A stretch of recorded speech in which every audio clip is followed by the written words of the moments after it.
Greetings, Kevin Coyle and John Finley, November 14th market update. So, John, we had an October decline, which is not unusual. A great shock. October is the most volatile month on average, and when there's volatility, stocks tend to go down. And stocks around the world went down in October, not just the U.S., down about 7%. In the U.S., value was down about 4%, growth stocks were down about 9%. So year to date, we've had a couple of drops of plus or minus 10%. It seems to be in a trading pattern. The comment you made earlier, though, that when you look at the net returns year to date, plus or minus 3%, a lot of that is the growth component of the market. Yeah, we still have large cap growth stocks leading the way, Amazon, Microsoft, Apple in particular. And but for most of the other stocks are trading well below their all-time high, 10, even 20% below their all-time high. So none of the value managers that you talk to are seeing some opportunities in that definitely. area?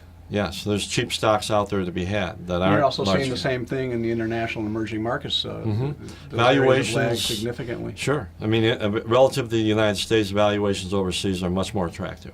So a diversified portfolio year to date is not going to be showing the numbers that a portfolio that's concentrated in the index or concentrated in the growth stock area, because international emerging markets down, value is down, bonds slightly down.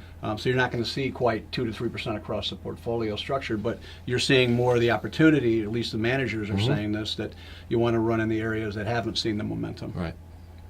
The bond market, any comments there? We still have a very flat Treasury curve with the Fed on target to raise again in December and probably a couple more times at least in 2019. Long end of the curve stays a little over 3% on the 10-year, which tells me that long-term investors are not seeing inflation as a big risk right now.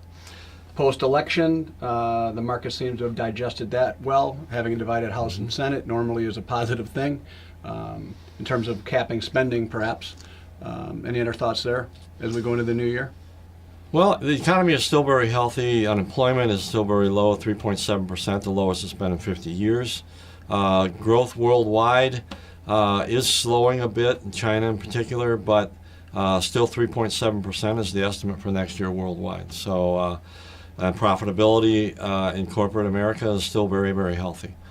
So maybe we get some positive news on the trade war front and tariffs, if you will. So stay the course. Yep. Until next time, enjoy.